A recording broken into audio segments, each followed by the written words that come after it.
tres etapas, tres fases en el puerperio. La primera fase son las primeras 24 horas, el puerperio inmediato, 24 horas, ¿ya? La fase mediata, o después de justamente de haber pasado las primeras 24 horas, hasta el 10.º día o hasta el 7.º o 10.º día.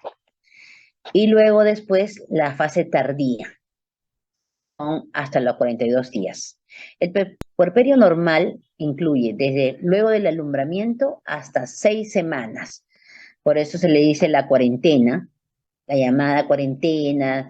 Hay muchos mitos, creencias. Antiguamente las mujeres no podían bañarse, no podían lavarse el cabello, nada, porque decía que se iban a poner mal, que les iba a dar fiebre, que les iba a dar de todo si es que hacían eso. Lo cual esas cosas de mitos se han pasado porque la gestante, a las puérperas ya al contrario, tienen que tener mayor limpieza, tienen que bañarse todos los días, tienen que lavarse bien los pezones para que justamente pueda el bebé lactar y no tener problemas. Entonces, eh, entonces el puerperio es desde el alumbramiento hasta las 6 semanas y consta de tres fases. Así inmediata, que es hasta las 24 horas. Las primeras 2 horas son cruciales, pero la fase inmediata es hasta las primeras 24 horas. La fase mediato, que es hasta el día 7.º o 10 días, y la fase tardía, que ya sería la fase final, hasta los 42 días. Acá pueden ver un resumen de todo lo que pasa en el puerperio, la parte fisiológica del puerperio, ¿no? Acá están los tiempos, está cómo cambia en la que era gestante, ahora puérpera, ¿no? Cómo cambia la temperatura, cómo cambia el peso corporal, cuando nace el bebé, no solamente nace bebé, sino también 3 kilos y tanto bebé, más la placenta, más el líquido, más la sangre que pierde, entonces pierde aproximadamente de 6 a 10 kilos aproximadamente, ¿no? La respiración, como antes tenía el bebito adentro, respiraba más rápido, ¿no? Entonces ahora ya la parte mecánica y el bebito salió, todo ya puede respirar mejor. La temperatura también cambia ligeramente en el puerperio.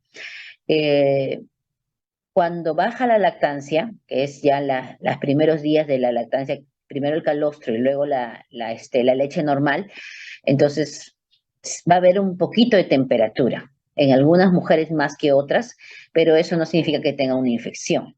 Puede llegar a 37,5, 38 de temperatura, pero es el pico de la bajada de la lactancia. Tienen que explicarle eso a la paciente para que no se asuste y diga, uy, tengo fiebre, ya me dio una infección o algo por el estilo, ¿no?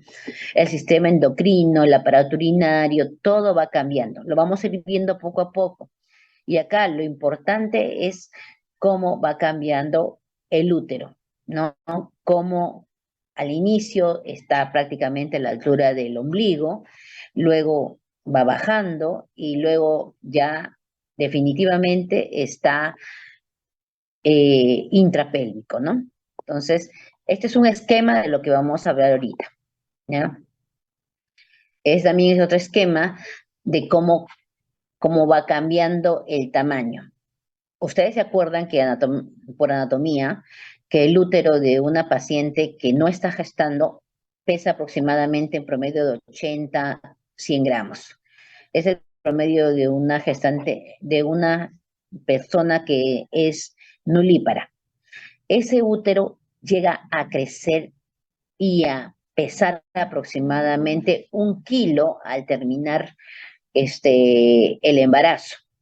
Entonces, de 1 kilo, poco a poco, el útero se va achicando y tiene que llegar a su estado casi normal.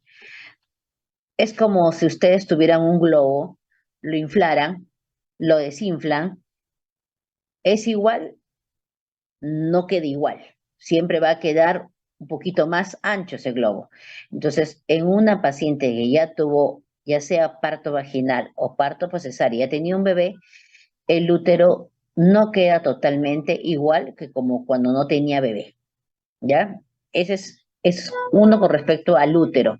Con respecto al cervix también hay cambios, la vagina, con respecto a la zona pélvica, ¿no? Las vías urinarias y todos estos cambios que están resumidos en este esquema, lo vamos a ir viendo.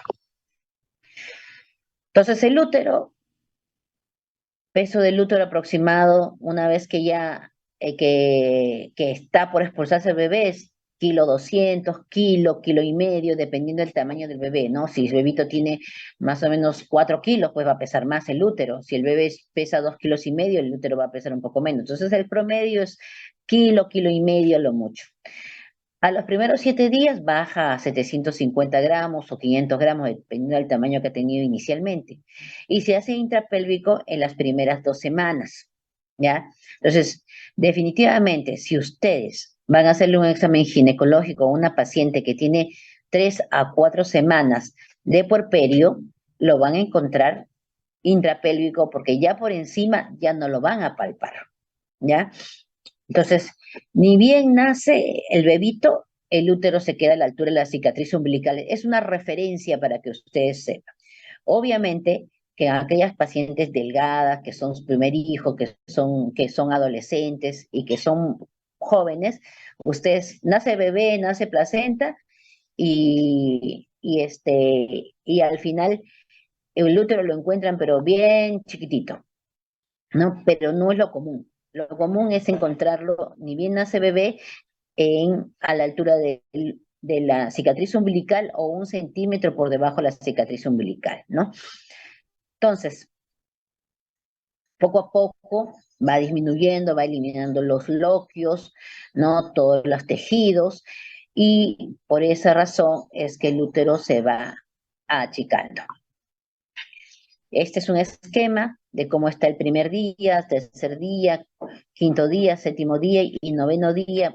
2 semanas ya está dentro de los huesitos. Entonces, es lo normal. Si usted se encuentra en la posta que van ustedes, va una paciente a la semana del parto, entonces que lo tenga 12, 13 centímetros, que todavía lo palpe por encima, es dentro de lo normal.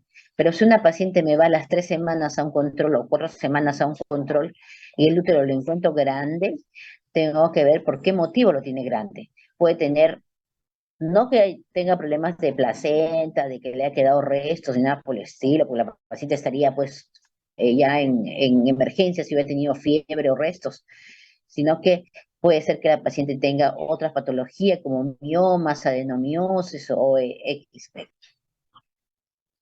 Entonces, acá hay un esquema que es una tomografía, una resonancia en la cual se va viendo cómo el útero se va haciendo cada vez, se va involucionando.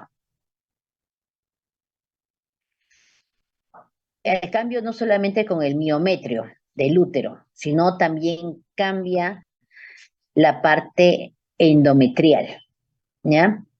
Hay un plano de desprendimiento donde ha estado la placenta, a eso se le llama la adhesiva esponjosa, ¿no?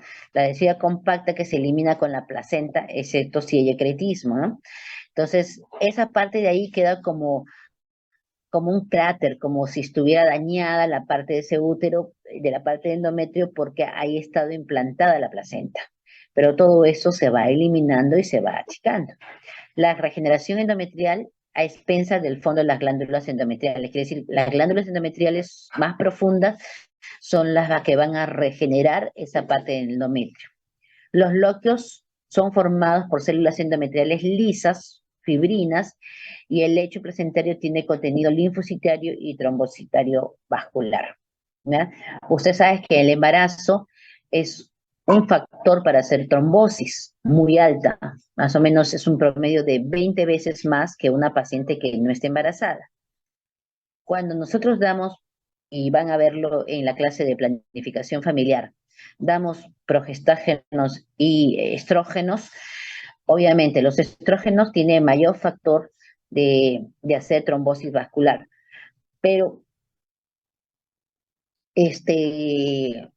los progestágenos también, pero la posibilidad es mucho menos que un embarazo. Así que ver riesgo-beneficio en qué le ofrecemos a la paciente, si es que fuera necesario usar hormonas. Entonces, acá un esquema de cómo la placenta está y la deciduo basal está, digamos, adherida, no, no metida dentro del músculo, sino como si tuviera una fuerte adherencia para que pueda pasar todos los nutrientes desde la madre hacia el feto, y por esa razón es que el bebito no hay ningún problema con la alimentación, ¿ya? Entonces,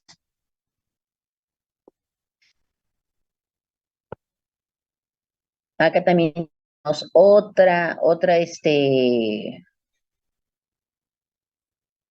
parte donde está la infiltración leucocitaria, que justamente es la parte donde ha estado la placenta, ¿no? Esta es una ecografía. Cuando hacemos una ecografía, lo normal es que quede como 15 milímetros, ¿no? De sangre, de loquios, que poco a poco, con el pasar del tiempo, va a ir eliminando la paciente, ¿no? Y no tendría que por qué ser restos. Pero si hay restos, en una ecografía este, se nota blanco, se nota blanco, y y pues va a darse cuenta de que hay restos, ¿no? Si es que nosotros, por ejemplo, pasan 2 o 3 días y la paciente no ha involucionado adecuadamente el útero y sigue por encima de la cicatriz umbilical, entonces tenemos que llevar a la paciente a una revisión para ver si no ha quedado restos de membranas de placenta. Hacemos una ecografía, si encontramos que hay restos, entonces, eh, entonces encontramos eso, encontramos justamente si es que hubiera restos en la paciente, y mediante eso tenemos que tomar decisión en caso de hacer una limpieza del útero si fuera necesario. Ahorita estamos viendo un puerperio normal, y como estamos viendo el puerperio normal, entonces eso indica como que la paciente estuviera bien y no tuviera ningún problema con respecto a todo lo que corresponde a realizarle alguna limpieza, ¿no? Entonces, pero de todas maneras se los digo para que ustedes puedan saber que si nosotros pasamos 24, 48 horas y vemos que el útero no involuciona como debería estar involucionando, está por lo menos 1 centímetro, 2 centímetros por debajo de la cicatriz umbilical, sigue alto, entonces nos ponemos a pensar, ¿es un bebito de más de 4 kilos o tiene miomas? Si me dice no, peso 2 kilos, 3 kilos y tanto, y no tiene miomas la señora, entonces sospecho que puede haber retención de membranas. Entonces la mando a hacer una ecografía y veo si es necesario hacerle una limpieza, una revisión con una cuchara de Wallace, similar a un legrado, pero con una cuchara de Wallace, y le veo si es que ha quedado restos o no, membranas o algo por el estilo.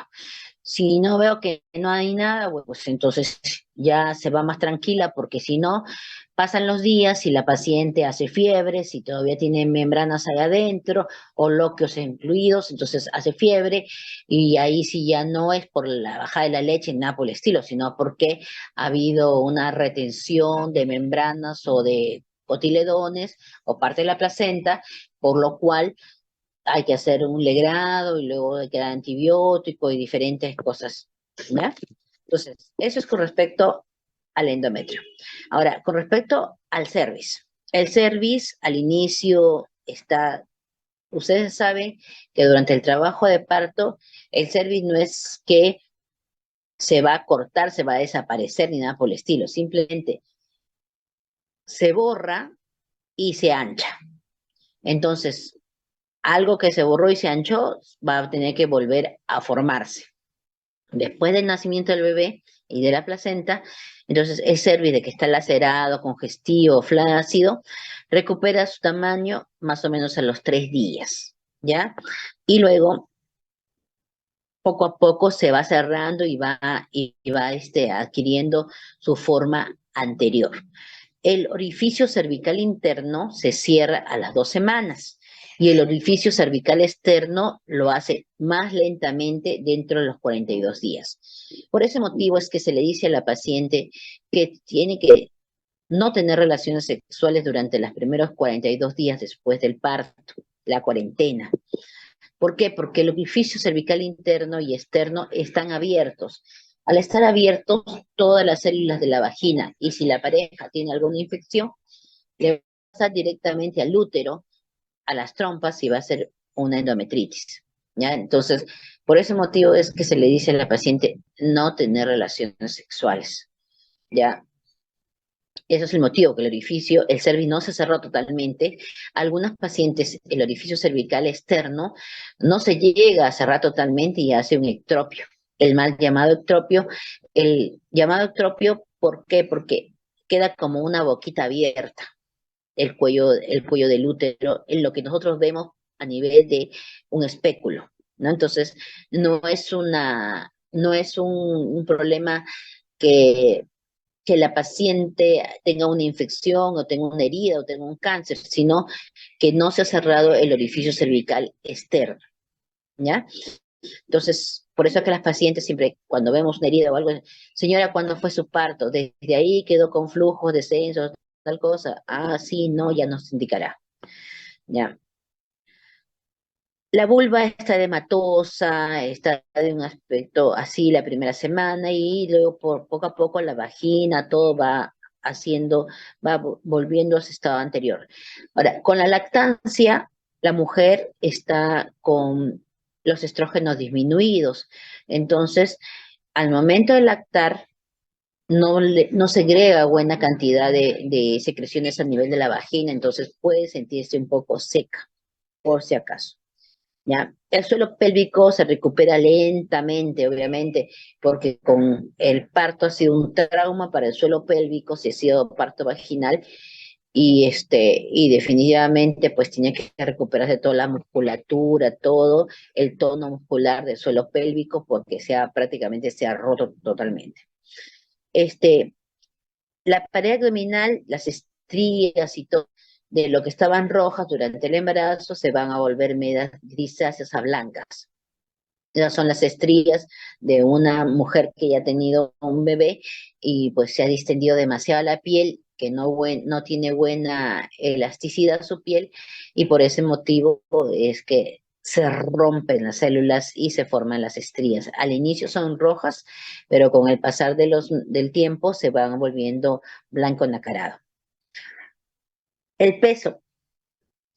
Ni bien nace bebé, como le digo, de 6 a 10 kilos se van a eliminar entre bebé, placenta, líquido amniótico,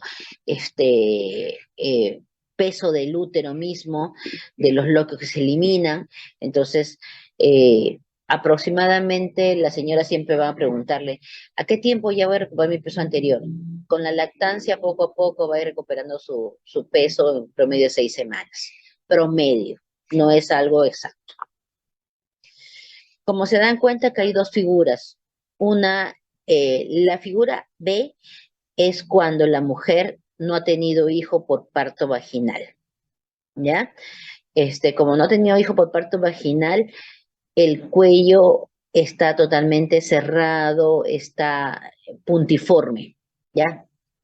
Cuando ya ha sido mamá, ya sea por parto vaginal o parto por cesárea, ya igual el cuello se abre ligeramente y no queda totalmente puntiforme como cuando nunca ha tenido ningún hijo, ¿ya? Obviamente que en la de parto vaginal va a quedar como la letra A, que tiene como una sonrisa, una línea más grande que con las que han tenido cesárea. Pero igual el cuello del útero cambia en una mujer que ya tuvo hijos, así sea por parto vaginal o por cesárea. No es igual que una que nunca haya tenido un bebé como una nulípara, que es la figura B. en los cambios hemodinámicos en la paciente. Ya, el gasto cardíaco va a ir cambiando. Durante el embarazo, la mujer va a incrementar su gasto cardíaco en un 35 a 40%. Y en el puerperio, durante las primeras 24 48 horas, va a haber también alteración del gasto cardíaco, ¿ya? Y poco a poco estos valores van alcanzando su valor normal entre las 6 y 8 semanas, ¿ya? Hay la remodelación cardíaca, que decir que el corazón vuelve a su estado anterior porque mecánicamente estuvo ligeramente un pequeño cambio, ¿no? Por la misma, el diafragma que está más crecido, más elevado, la barriguita y todo, entonces va a haber un pequeño cambio. Ahí justamente lo que tenemos que tener en cuenta es las pacientes eh, que tienen alguna patología cardíaca antes de gestar, ¿no? Las pacientes que tienen patología cardíaca del nacimiento o que las han adquirido durante su etapa de vida, ¿no? Tiene que ser evaluada por cardiología y obstetricia durante el embarazo.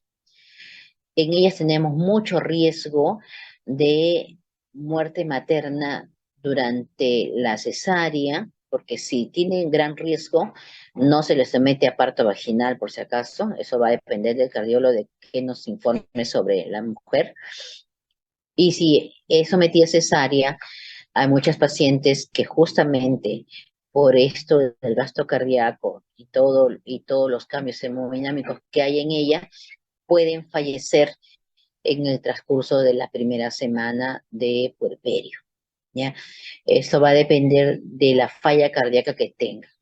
Hemos tenido lamentablemente pacientes jóvenes que sabían que no podían gestar porque desde el inicio de su nacimiento ya tenían falla cardíaca en grado 4, por ejemplo, pero a veces no han hecho caso y han salido gestando me acuerdo de una pacientita muy joven de 18 años que ella tenía 33 semanas de gestación y justo me tocó la guardia y nos avisaron de que había empezado con contracciones, así que tuvimos que tomar decisiones, fue una junta médica de más de 10 médicos, está el de UCI, anestesio, emergencia, neo, los ginecólogos y todo para tomar una decisión en ese momento si realizar la cesárea o no, y bajo todas las medidas respectivas. Y bueno, ella lo que sabía era de que se podía morir en la cesárea o podía fallecer posterior, ¿no?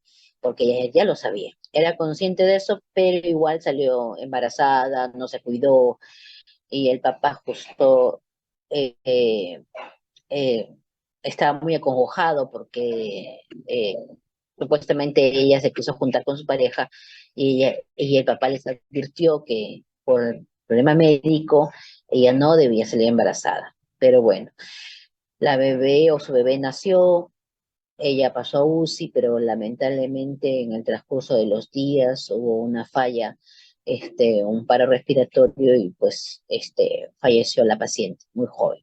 Pero ella lo que me acuerdo que ella siempre decía, yo no me quiero morir, no me quiero morir ahorita, no quiero morir. Pero a veces hay fallas cardíacas que mm, no deberían de gestar. Hay pacientes cardíacas que no deben de gestar, que si gestan o pueden fallecer durante la gestación, durante el parto o posterior a las primeras semanas después del parto. ¿Ya? Ok, factores de coagulación. Preparto hay un incremento de la coagulabilidad, puede haber una trombosis durante la gestación, ¿ya? Y en el puerperio se mantienen elevados 1 o 2 semanas postparto, ¿ya? Hay alteración de las plaquetas, aumento de la actividad, de la fibrinolítica, y esto puede ocurrir.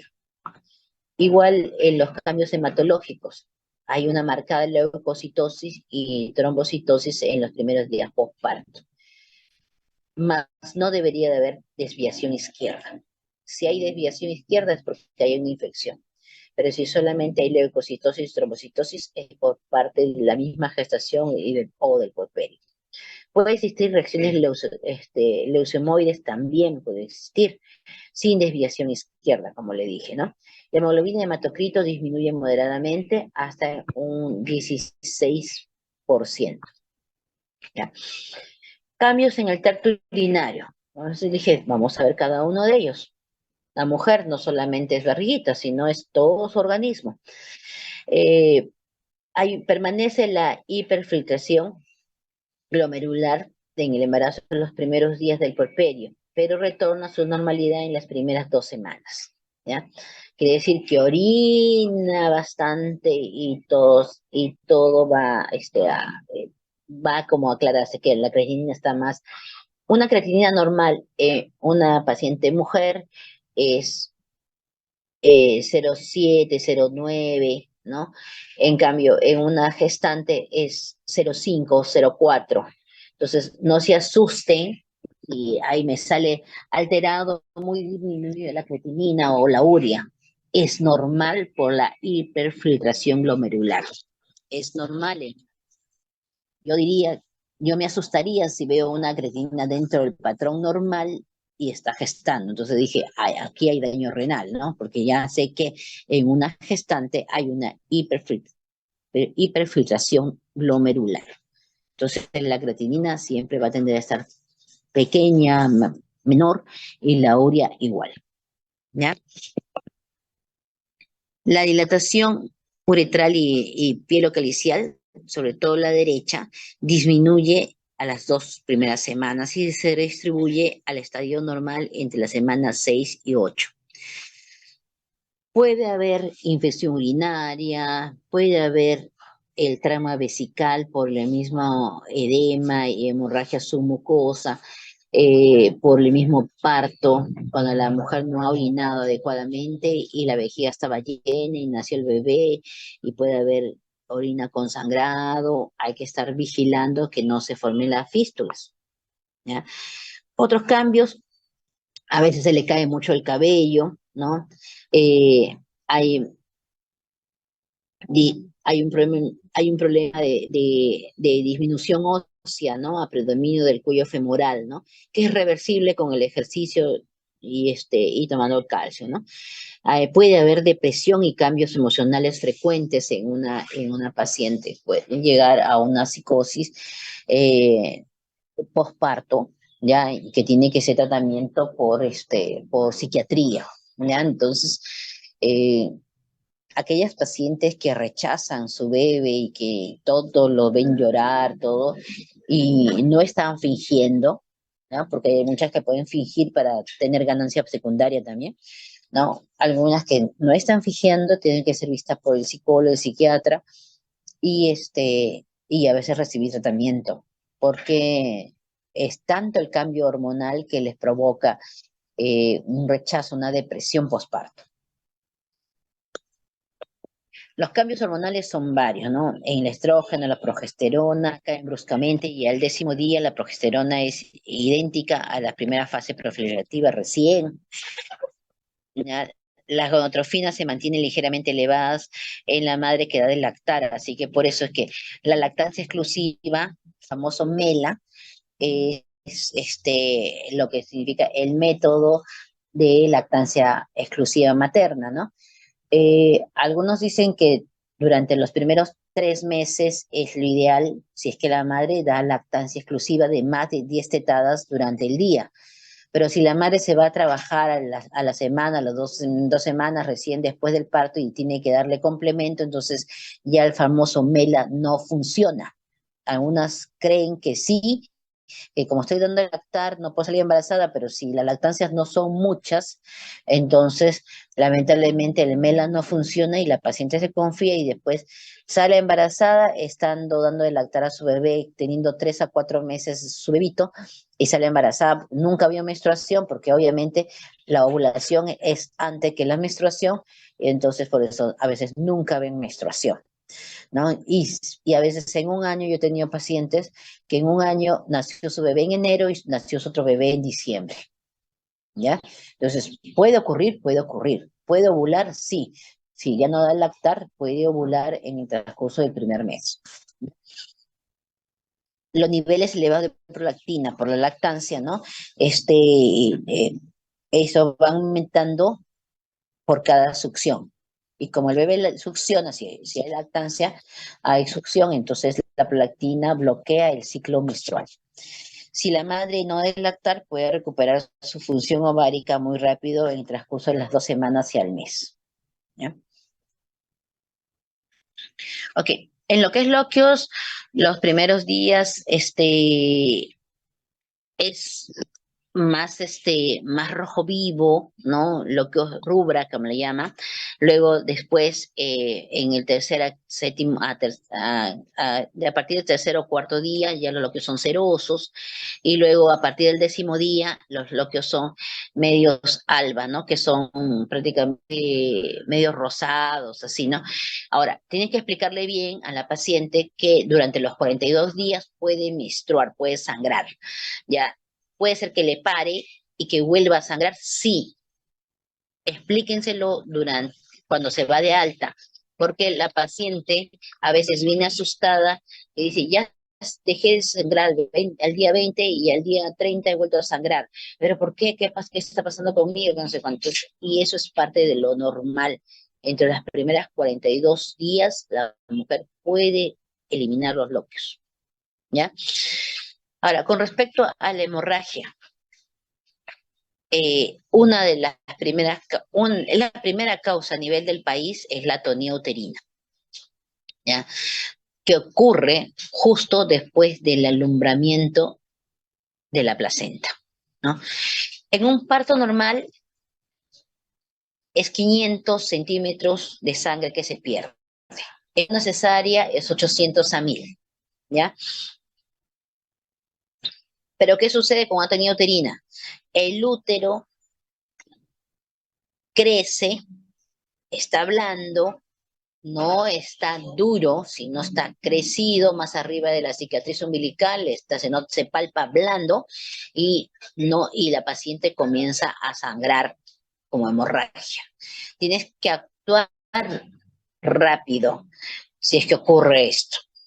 Por eso, preventivamente, para evitar que te haga una atonía uterina a la paciente, entonces, ¿qué se hace? Ustedes lo han visto, si algunos han visto en parto, ya, o lo van a ver de todas maneras, cuando nace el bebé, ni bien sale el hombro, el primer hombro del bebito, la licenciada que le pone 10 centímetros, 10 unidades de oxitocina intramuscular, ya sea en el muslo, en el brazo, la parte muscular, directo a la madre para que eso ayude al desprendimiento de la placenta y no provoque hemorragia.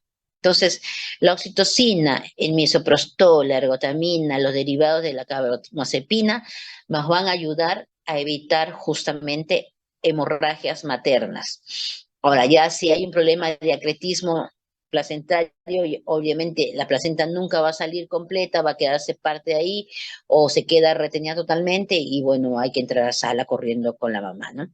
Entonces, pero para evitar justamente las atonías uterinas es que se utiliza estos métodos para como preventivo y evitar, ejemplo, sabemos que tiene una paciente en polidrácneos o una macrosomía, un bebé de 5 kilos, digamos. Entonces yo no voy a entrar a una cesárea así tranquilito, sin tener las armas, como se dice, ¿no? Yo tengo que entrar con mi misoprostol, tengo que entrar ya con mi carbamazepina, entonces, y le tengo que decir al anestesiólogo, doctor, ni bien salga el bebé, inmediatamente pónganle carbamazepina, ya, pum, le pone y ya saco la placenta y el útero se me contrae como una piedra, ¿no? Entonces, si no, ya vaya poniendo el ergotrate o póngale a alguien que tenga las pastillas, le pongan el misoprostol, pero transrectal, no en la vagina. Y el transrectal lo que hace ayuda a cerrar el cuello, entonces por ahí ayuda a contraer el útero, ¿no? Entonces, pero si usamos oxitocina y ergotamina, y misoprostol, ya no usamos los derivados de la carbamazepina. Este, Pero si usamos lo otro, ya no usamos otro, el carbamazepina. Es uno o el otro, no todos juntos. Entonces acá tienen un esquema de contractividad uterina para que puedan, es larga la clase. Lo que hay que tener cuidado es hemorragia materna, fiebre puerperal y que el útero no involucione adecuadamente. Es como le estoy diciendo. Eh, La recomendación de la OMS, uso de uterotónicos como la oxitocina, el manejo activo del alumbramiento, como le digo, ni bien sale el hombro, el primer hombro del niño, inmediatamente colocar oxitocina, tracción controlada del cordón umbilical en partos autóxicos y abdominales, eh, pinzamiento tardío del cordón umbilical. Piden para evitar justamente que el niño salga con anemia, al minuto recién cortar el cordón, y evaluación constante del tono uterino y funciones vitales, sobre todo las primeras 2 horas que permanece en centro obstétrico, ¿no? Temperatura, estar viendo también la presión arterial, los loquios y todo eso. Ahora, la calidad de la oxitocina tiene que estar refrigerada, ¿ya? No puede estar en el ambiente, tiene que haber una cadena de frío para mejorar su biodisponibilidad. En la historia de atonía uterina, pues hay que verificar la edad y paridad, toda la parte obstétrica, las cesáreas que ha tenido, si ha tenido placenta previa, si ha tenido sobredistensión como polidragnios, o gemelos, o macrosomía, si ha tenido infecciones, si el parto ha sido prolongado o precipitado. Precipitado significa que durante el trabajo de parto de 4 a llegar a 10 de dilatación es menos de 2 horas. Eso es un parto precipitado. Y ahí hay la posibilidad de mayor hemorragia y de atonía uterina. Entonces, si vemos en esta foto, lo normal es que el útero se vaya contrayendo y se vaya achicando. Y en la otra foto, en la parte de abajo, tenemos una atonía uterina, que el útero está flácido, está grande y no está contraído.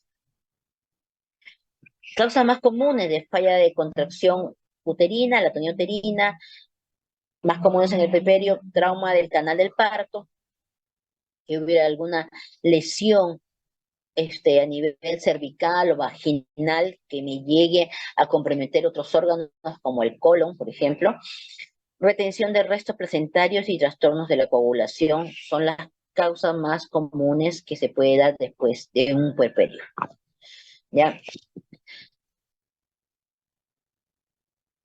Tenemos las causas primarias como la atonía, la placenta de retención o acreta, defectos de la coagulación, lesiones del canal de parto y la eversión uterina. También en un parto se te puede vertir el útero.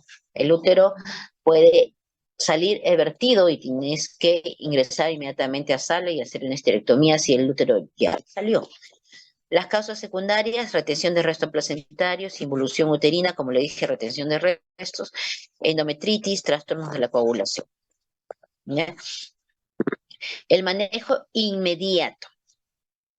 Funciones vitales es importantísimo y eso es lo que ustedes vigilan cada 15 minutos, cada 20, en una hoja de puerperio y le van a estar tomando temperatura, presión arterial, frecuencia cardíaca y ver la cantidad de loquios que tiene. Si ustedes ven que hay un montón de sangrado, entonces inmediatamente avisar a, a su médico más próximo, ¿no? Su residente o su asistente. Si el hematocrito disminuye ligeramente, es normal, pero si el hematocrito cae mucho, entonces eso no es normal. Hay que transferir a veces a la paciente. Como le dije, el inmediato son las primeras 24 horas, pero las primeras 2 horas son fundamentales. Alimentación balanceada, baño diario. Los entuertos son las llamadas contracciones del útero, como que estuviera un cólico tipo menstrual, aquellas mujeres que a veces tienen cólicos, eso significan los entuertos, famosos entuertos. Y en los balones, si es que alguno ha tenido un cólico renal o un cólico tipo indigestión, pero fuerte como un retorcijón, esos son los famosos entuertos, así similares del entuerto, que viene a ser la contracción del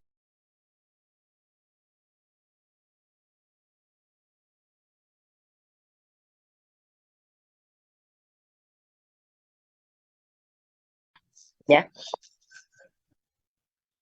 Hay que tener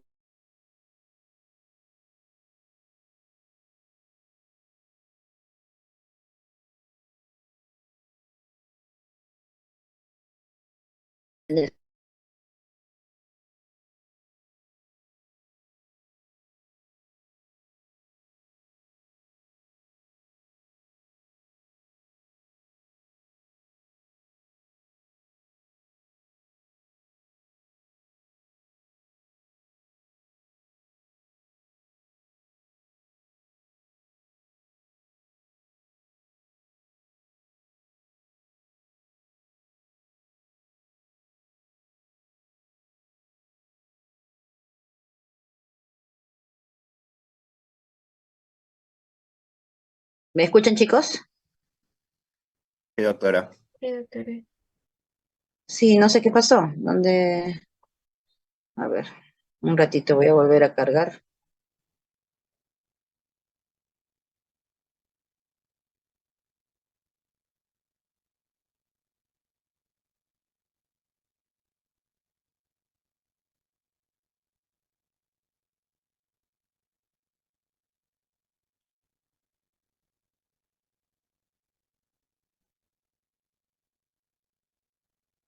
Ya, avancemos, avancemos, porque esta clase es bastante larga. No, yo he dejado 2 horas de clase. No ha sido, no he pedido 40 minutos, no sé por qué se ha cortado. Ujú.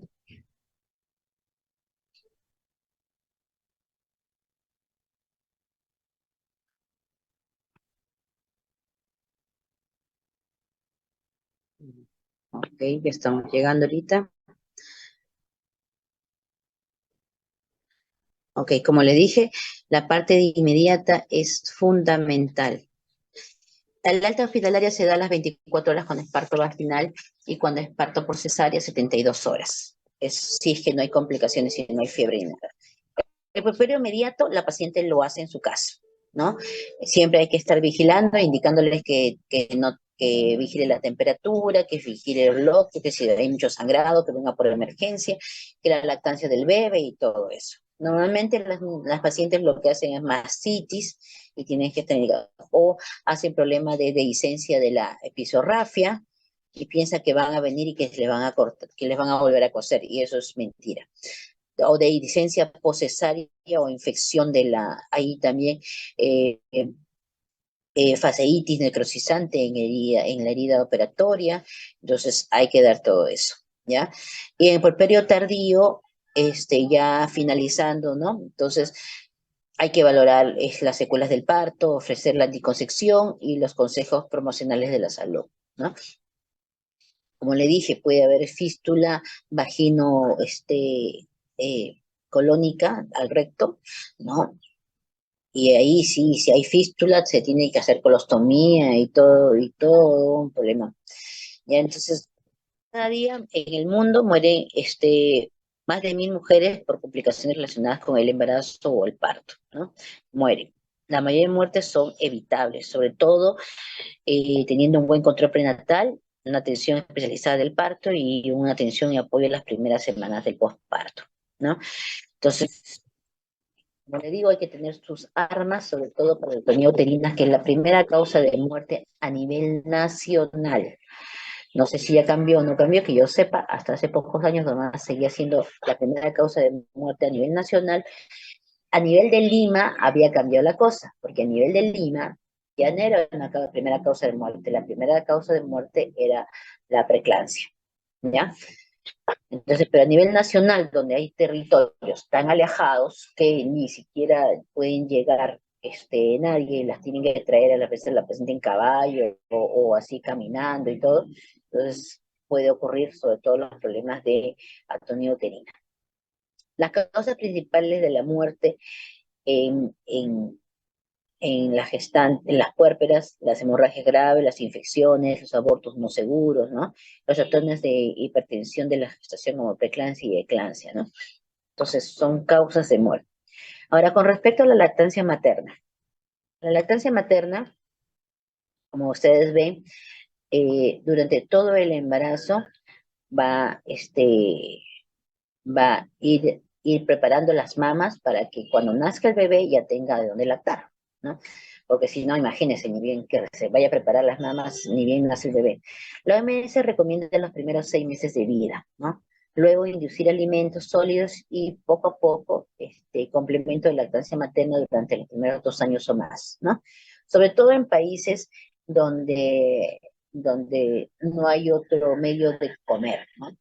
Entonces, la lactancia debe comenzar en las primeras horas de nacido, pues ni bien nace, lo están poniendo a succionar al bebé con dato-pila precoz para que justamente se estimule la prolactina y todo. Y el amamantamiento debe hacerse a demanda, cada vez que el bebé quiere. No es cada 2, 3 horas, sino cada vez que el bebé quiera. Si el bebé quiere comer cada hora, debe comer cada hora. Evitar biberones, chupones, porque eso lo que va a provocarle al bebé son infecciones en la garganta o una infección generalizada. A las 20 semanas de gestación se inicia el crecimiento y las divisiones, ¿no? 15 a 20 brotes secundarios más en las mamas, justamente para preparar las mamas, ¿no? Con cada brote se alarga y se forman cordones que bifurcan y son estratos en células cúbicas que van hacia la luz central, ¿no? Y eso va a hacer que haya el mioepitelio, o sea, para inyección, y en la parte interna el epitelio secretor. Entonces, este es un esquema del asino mamario, ¿no? Que va a ayudar a que se forme la leche y se pueda inyectar. Acá justamente los conductos galactóferos, los conductos cementarios, el seno galactófero, el pezón, ¿no? Y como todo va dirigido hacia el pezón para que salga. ¿Ya? La producción de estrógeno desarrolla la mama en la telarquia, ¿ya? Así que todos tenemos mamas, todas las mujeres tenemos mamas, algunas más pequeñas, otras más grandes, pero tenemos tejido mamario, ¿ya? Entonces, el estrógeno es responsable del desarrollo de los conductos mamarios y el depósito de grasa, ¿ya? Y la progesterona es desarrollo de los alvéolos para la lactancia, ¿ya? Y esto es más o menos de 10 a 100 por conducto galactófero y constituye un lobulillo. Aquí está el esquema. Entonces, ya una vez que se ha desarrollado la mama, se ha desarrollado la parte de la estimulación. Cada lobulillo está rodeado por células musculares que responden a la oxitocina y facilitan la eyección láctea. Y la galactopoiesis, producción, se basa en la succión y el intervalo que no debe ser mayor de 3 horas a demanda. Entonces, cuanto más demanda tenga el bebé, más formación de leche se va a dar, ¿ya? Entonces, endocrinológicamente, la mama va a estar, digamos, formada por los que han ayudado a su formación es estrógeno, progesterona, los galactógenos placentarios, la prolactina, el cortisol y la insulina. Todos estos tipos de hormonas van a ayudar a que la mama inyecte leche, ¿no? Salga la leche para que el bebé pueda alimentarse adecuadamente. Y eso ocurre en todos los mamíferos.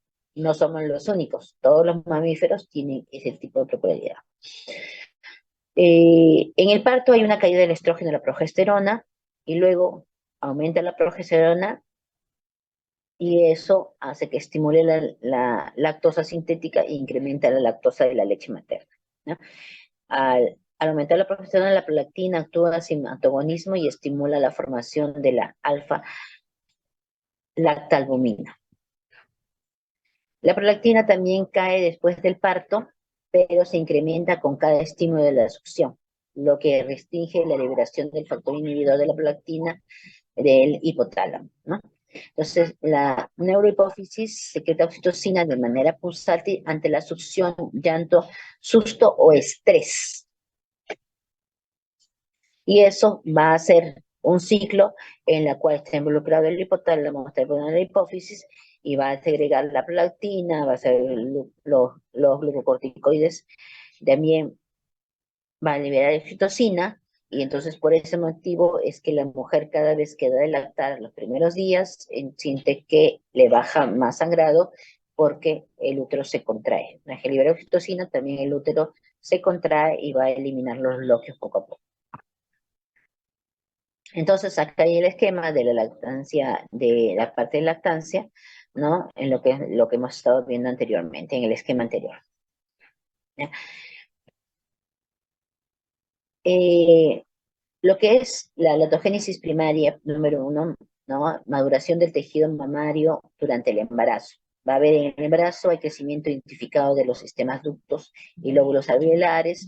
Altos niveles de progesterona causan crecimiento acelerado del número de alvéolos y la grasa de la leche materna y la síntesis de proteínas comienza en los alvéolos en donde el calostro es producido.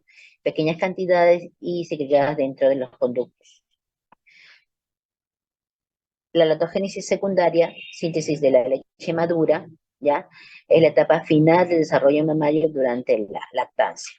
Entre los segundo o cuarto días se produce el calostro, que es decir, los primeros días el bebé toma calostro, que tiene una gran cantidad de grasa y eso le ayuda a resistir y a tener, tomando una sola gota de calostro, el bebé puede mantener su grasa corporal, su temperatura corporal y saciar gran parte de su demanda. No es mucha la cantidad de calostro que tiene la madre durante los primeros días, pero luego poco a poco se va generando la leche madura. La caída rápida de la progesterona causada por el alumbramiento, se va a la placenta, ¿no?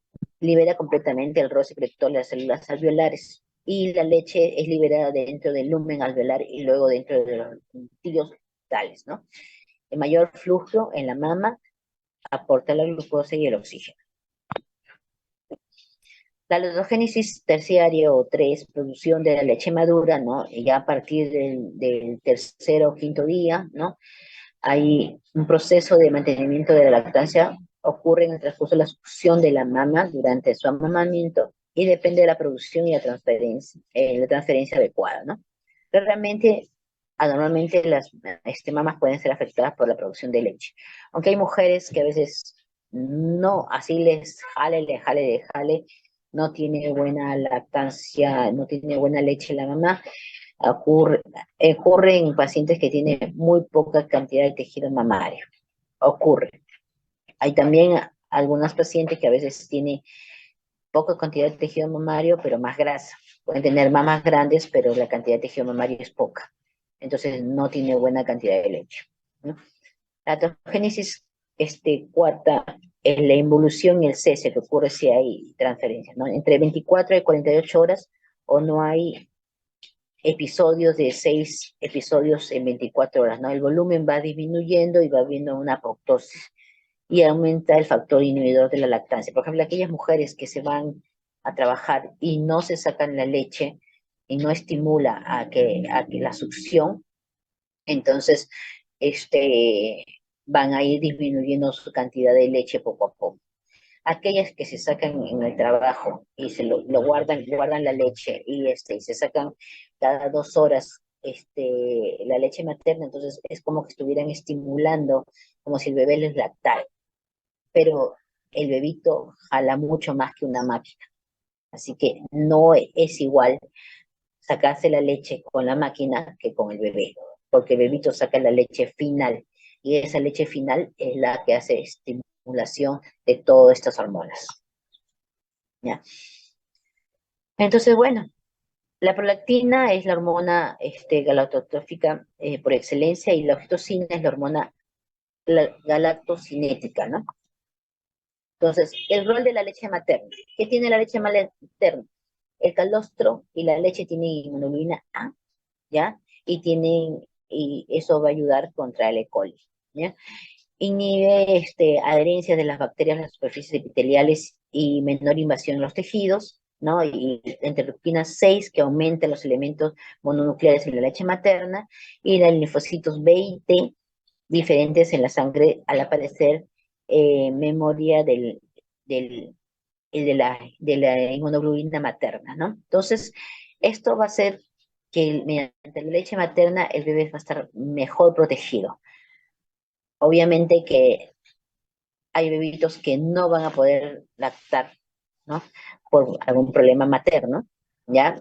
Pero si es que tuviera la opción de que sí puede lactar y la madre no le quiere dar lactar porque no quiere que sus mamas se deformen, entonces ahí sí hay que explicarle a la madre de todos los beneficios que tiene la leche materna, ¿ya? Entonces, estas ya son evidencias, ¿no? De la leche materna que disminuye las infecciones de diarrea, infecciones respiratorias, otitis, todo en el bebito, ¿no? Son estudios que ya se han realizado en bebitos con, que lactan y bebitos que no lactan. Además que también ayuda a disminuir el riesgo de cáncer de mama y de ovario en las mujeres, ¿no? Retarda el inicio de la ovulación y la lactancia también libera oxitocina que estimula que haya contracción uterina y menor posibilidad de hemorragia, ¿no? Acá están los cambios, ¿no? Al inicio es calostro por los primeros días, que tiene bastante grasa y sobre todo defensas, como se dice. Y bueno, hay contraindicaciones en la cual no se debería de dar lactancia materna, como las mamás que tienen VIH, como aquellas que, aquellos que han tenido, por ejemplo, que están en UCI, que están con eclampsia, ¿no? Aquellas que tienen cáncer o con psicosis o con HTBL1, herpes activo, ¿no? O aquella que se sospecha de enfermedades metabólicas congénitas, con problemas de paladar hendido, ¿no? Que está, digamos, contraindicada la lactancia, pero en países que están en no desarrollo, como los países africanos, por ejemplo, que no hay otra cosa más que lactar, así la madre tenga VIH, pues a que se muera de hambre, a que se muera de la enfermedad, entonces lamentablemente pues tienen que dar el lactar a su hijo. Con el COVID, lo único que hay que hacer es mayor lavado de manos, cubrirse con mascarilla, ¿no? Y si se puede, o sea, extraer la leche y darle la leche en cucharitas o jeringa al bebé, sería mejor para no tener tanto contacto con el niño, ¿no? Pero mientras que pase la etapa del COVID inicial, ¿no? Pero después, bueno, pero siempre hay que tener cuidado con la mascarilla. Igual como que tuvieras TBC, pues, ¿no? Igualito. Entonces, dar de altar no genera ninguna molestia a la madre y al contrario, le va a ayudar al bebito en todo lo que es. Con respecto a la anticoncepción, como les había explicado, ya en el periodo tardío, que ya se le tiene que indicar a la paciente con qué se debe cuidar, entonces, la mela significa método de lactancia, que tiene que ser más de 10 citadas al día sin darle ningún tipo de agua, ni anís, ni nada al bebé. Uso de progesteronas. Las progesteronas hay vía oral, hay vía intramuscular, hay vía subdérmica, hay vía mecánica también, mecánica con hormona. Así que todo ese tipo de depósitos de progesterona conocemos en el mercado, ¿ya? El gobierno da las ampollas intramusculares, que son para 90 días, da el implante, que dura 3 años, da el famoso SIU liberador, que dura, que es un DIU con hormona, que dura 5 años. ¿No? Evitar el uso de hormonas combinadas, claro que sí, ¿por qué? Porque ellas lo que va a provocar es disminuir la leche, porque como ustedes vimos más, va a depender más del estrógeno, que la lactancia sea mejor. Entonces, si damos estrógeno, progesterona, entonces va a reducir la leche, ¿ya? Y reforzar la prevención de enfermedad de transmisión sexual, ¿ya? Entonces, ¿cuándo va a empezar su actividad sexual la paciente? Eso va a decidirlo ella con su pareja. Pero sí, la recomendación es no relaciones sexuales durante los primeros 42 días para evitar infecciones del útero.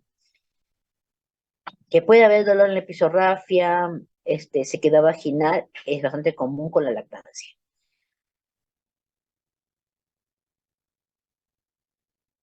¿ya?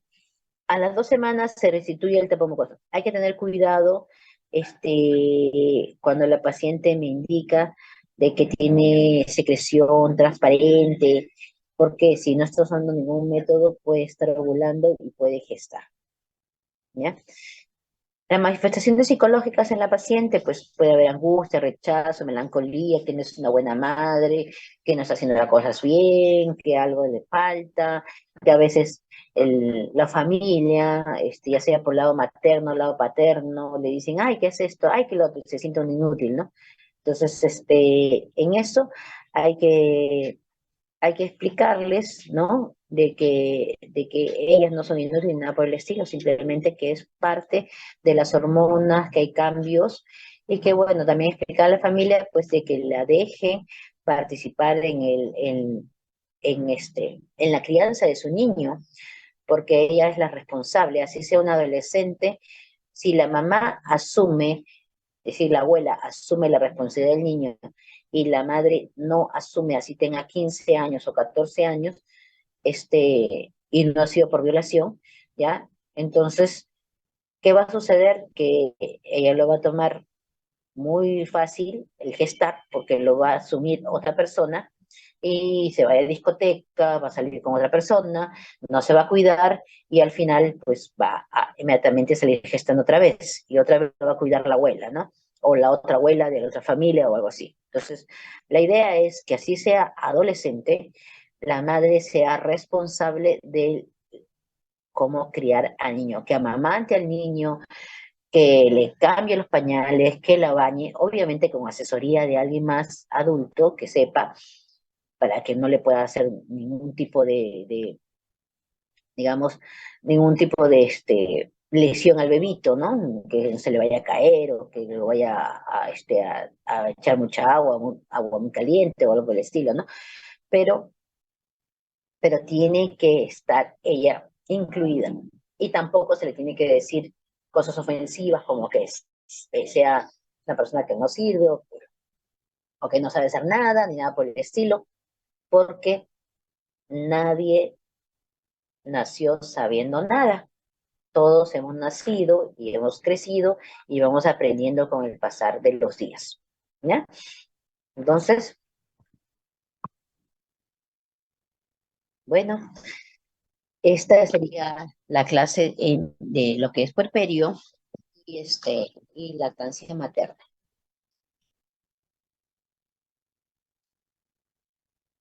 ¿Todo correcto? Dígame. Ujú.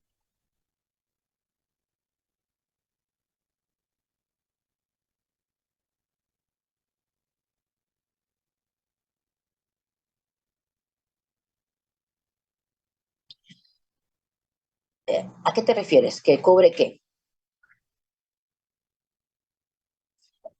Mira, la lactancia materna exclusiva, nosotros solamente lo damos como exclusiva 3 meses, máximo, porque ya después de los 3 meses, ninguna madre se queda en casa, solamente,